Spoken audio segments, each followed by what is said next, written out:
শুরু হচ্ছে আজকের গল্প অভিনন্দন। কলমে বাবুরাম মণ্ডল। তৃণার বর খুব ভালো, সেজন্য সে খুব খুশি। 3 বছর হয়ে গেল তাদের বিয়ে হয়েছে।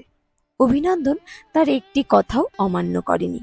যা বলেছে হাসি মুখে করে দিয়েছে, যা চেয়েছে হাসি মুখে তাই কিনে দিয়েছে। একেবারে পারফেক্ট হাজবেন্ড বলতে যা বোঝায় তাই। তৃণারা খুব গরিব। ওর বাবা ভূমিহীন কৃষক।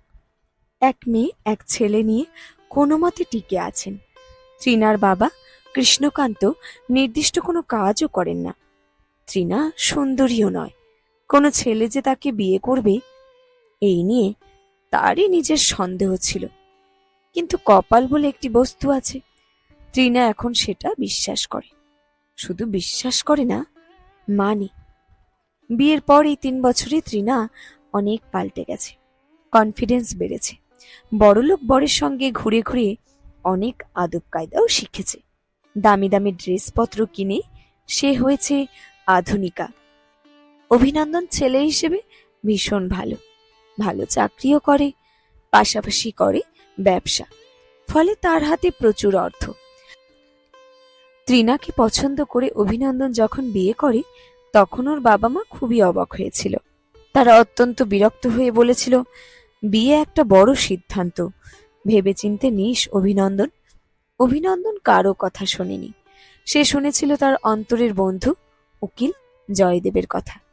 কি মন্ত্র জয়দেব দিয়েছিল কে জানে। বিয়ের পর ধীরে ধীরে পাল্টাতে থাকে অভিনন্দন। বাবা মায়ের কাছে হয়ে ওঠে অচেনা। শুধুমাত্র তৃণা যা বলে তাই করে, যেন কলের পুতুল সে একটা। অভিনন্দনের বাবা মা ছেলেকে বেশি ঘাটাননি, এক্সট্রা কথাও বলেননি। শুধু নীরবে সরে এসেছিলেন অনেকটা দূরে। ইদানিং ফোনেও যোগাযোগ বিচ্ছিন্ন করে ফেলেছিলেন খানিকটা। বুঝেছিলেন অভিনন্দন আর অভিনন্দন নেই, তাদের ছেলে আর ছেলেই নেই। বিতর্ক থেকে নীরবতায় তাদের কাছে শ্রেয় মনে হয়েছিল। অভিনন্দন বছরে বেশ কয়েকবার শ্বশুরবাড়ি ক্যানিং আসে। আসতে এক প্রকার বাধ্যই হয়। কারণটা হলো তৃণা।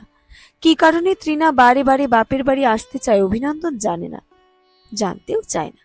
শুধু আসতে বললে আসে। বারে বারে আসতে হয় বলে অভিনন্দন শ্বশুরবাড়ির পরিকাঠামো খানিকটা পাল্টে দিয়েছে তৃণার জোড়াজুড়িতে। এরাও যেন সুখে থাকতে পারেন সেই ব্যবস্থাও করে দিয়েছে। এতে অবশ্য অভিনন্দন অখুশি নয়। তৃণার জোড়াজুড়িতে অভিনন্দন আজও শ্বশুর বাড়িতে এসেছে। আসার সময় কোনো প্রশ্ন করেনি, আসবো নাও বলেনি। প্রতিবার যেমন তৃণা বাড়ির জন্য অনেক কিছু কিনে আনে, এবারও আনলো। কিন্তু সন্ধ্যাবেলা যখন অভিনন্দন শ্বশুর শাশুড়ি এবং গ্রামের কয়েকজন মুরব্বী স্থানীয় মানুষকে ডেকে আনলো, তখন তৃণা খানিকটা অবাক হলো, আতঙ্কিত হলো। মাতব্বরেরা বাড়িতে প্রবেশ করার আগেই এলো জয়দেব। জয়দেব যে আসবে তৃণা জানতই না। অভিনন্দন আগে কিছু বলেনি, আভাসও দেয়নি। তৃণার মনে উদ্বেগ। কি কারণে অভিনন্দন এত লোক ডাকছে? তার মনটা কেবল কু গাইতে লাগলো। আতঙ্কে ভয়ে তৃণা দৌড়ে জয়দেবের কাছে গেল। তাকে ডেকে নিয়ে এলো বাড়ির উল্টো দিকের পথে। এখনো রাতের আধার পুরোপুরি নামেনি। সূর্য শুধু গাছপালার আড়ালে হারিয়ে গেছে। এদিকটা ফাঁকা, তাকালে অনেক দূর পর্যন্ত দেখা যায়। এখন দেখা যাচ্ছে না, আলো কমে আসছে। জয়দেব তৃণার ভয়ার্ত চোখ মুখ দেখে হেসে বলল, জানো তো, ভয়েস কখনো কখনো নয়েজ হয়। নয়েজ মানুষ মনে রাখে না, কিন্তু বিরক্ত হয়। বলেই জয়দেব এক পাতার একটি চুক্তিপত্র তৃণার হাতে তুলে দিল, সঙ্গে নিচে স্টেপল করা একটি চিঠি। মুখে আর কিছু বলল না। তৃণা তড়িৎ চোখ বুলিয়ে আবছা আলোয় কাগজখানি দেখে মুহূর্তে ঘেমে উঠল। একদম নিচে তার নিজের হাতের স্বাক্ষর। নিজেই সবটা লিখেছিল। লিখেছিল বিয়ে ঠিক হওয়ার আগে আগে। তখন এই জয়দেবী ছিল। 3 বছর আগের লেখা। ঠিক কি লিখেছিল মনে নেই, কিন্তু সে কিছু প্রতিজ্ঞা করেছিল। কিছু কাজ কোনোদিনই করবে না, সেই শর্তেই বিয়ে করবে অভিনন্দন। দ্রুত চোখ বুলিয়ে নিল একবার তৃণা। প্রথম পাতাটি দেখা হয়ে গেলে দ্বিতীয় পাতাটি খুলল। এটি অভিনন্দনের লেখা একটি চিঠি, লিখেছিল জয়দেবকে।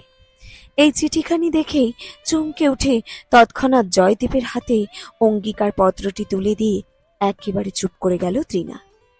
দেখতে দেখতে ভয়ে তৃণার চোখ মুখ সাদা হয়ে উঠল। জয়দেব তৃণাকে দেখে আর একবার হাসল। হাসতে হাসতে বলল, নিচে পিন করা চিঠিটা অভিনন্দন আমাকে বিয়ের আগে লিখেছিল। বলেছিল এমন মেয়ে পেলে বিয়ে করব, নইলে নয়। তোমাকে দেখে মনে হচ্ছিল তুমি সেই মেয়ে যে শহরের প্রাচুর্যের মধ্যে গিয়েও পাল্টাবে না, গ্রাম্য সরলতাটুকু ধরে রাখতে পারবে। তুমি নিজের হাতে লিখেও ছিলে তেমন, অথচ এখন নিজের দিকে একবার তাকাও, সব বুঝতে পারবে। একটু থেমে জয়দেব আবার বলল, অথচ দেখো অভিনন্দন তেমনই আছে, শুধু পাল্টে গেছো তুমি। ভেবে দেখো কি আকাশচুম্বী চাহিদা হয়েছে তোমার, জাস্ট একবার ভাবো। জয়দেবের কথা শুনি তৃণা অনেকক্ষণ চুপ করে রইল, মাথা নিচু করে কি যেন ভাবল। শেষে ধীরে ধীরে বলল, আমাকে কি অভিনন্দন এখানে রেখে যেতে চায়? জয়দেব আরেকবার হাসল, হাসি থামিয়ে বলল, অভিনন্দন এমনটা চায় না, তুমি নিজেই লিখেছ এমনটা। যদি তুমি পাল্টাও তাহলে ফিরে আসবে বাবা মায়ের কাছে, বিনা শর্তে। তুমি নিজেই লিখেছ, আরেকবার পড়ে দেখো। বলেই কাগজখানি এগিয়ে ধরল জয়দেব। কাগজখানি তৃণা নিল না, চেয়ে দেখলেও না। সে জানে কি লিখেছিল, সব মনে পড়েছে তার। নিজের অজান্তেই ধীরে ধীরে সব ভুলে গেছিল সে। পেছনে ফেলে আসা পথ যেমন মানুষ মনে রাখে না, ঠিক তেমন তৃণা ধীরে ধীরে সরে আসে সেখান থেকে, কোনো বাক্য ব্যয় না করে, কথা না বাড়িয়ে। সে বুঝতে পেরেছে কিছু না বলেও মানুষ কঠোর হতে পারে, নীরবেও প্রতিবাদ করা যায়। অভিনন্দন সেটাই করেছে। সে ফিরে এলো স্বামীর কাছে। সন্ধে হয়ে গেছে, চারিদিক থেকে আধার ছুটে আসছে ঘর বাড়িতে, গাছপালাতে ঢেকে ফেলেছে চারিদিকেই ধীরে ধীরে। বাড়ির নিচেই একা দাঁড়িয়েছিল অভিনন্দন, ছায়ামূর্তির মতো লাগছে এখন ওকে। দাঁড়িয়ে দাঁড়িয়ে পাখির কলতান শুনছে। গ্রামে এলে ও এখানেই দাঁড়ায়, পাখিদের কথা শুনে।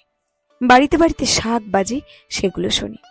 তৃণা গিয়ে অভিনন্দনের একটা হাত ধরল, একটুখানি সময় নিয়ে ধীরে ধীরে বলল, সবাইকে ফিরে যেতে বলো, আমি এখানে থেকে যাচ্ছি।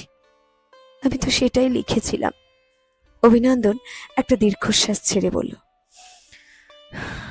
তোমাকে রেখে যেতে আসিনি, তোমাকে পুনরায় মাটির গন্ধ নিতে এনেছি। বিয়ের আগে তোমার শরীরের যে গন্ধটা ছিল, আমার বড় প্রিয় ছিল সেই গন্ধটা। অনেকটা সময় চুপ করে থেকে তৃণা ধীরে ধীরে বলল, আমার আঁচলে এক মুঠো মাটি তুলে দেবে পথের পাশের থেকে? দাও না তুলে। কি করবে?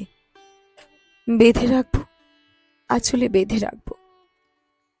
অভিনন্দন এবার তৃণার একটা হাত শক্ত করে ধরল, তারপর অনুচ্চ স্বরে বলল, মাটি নয়, মাটির গন্ধটা বেঁধে রাখো। ওই গন্ধটা আমার যে বড় প্রিয়। তৃণার কিছু বলল না, শুধু এগিয়ে এসে অভিনন্দনের বুকে মাথা রেখে আবেশে চোখ বুঝল। শেষ হল আজকের গল্প অভিনন্দন, কলমে বাবুরাম মণ্ডল। গল্পটি সংগৃহীত যে ফেসবুক পেজ, নাম বাবুরামের গান গল্পের পাতা থেকে।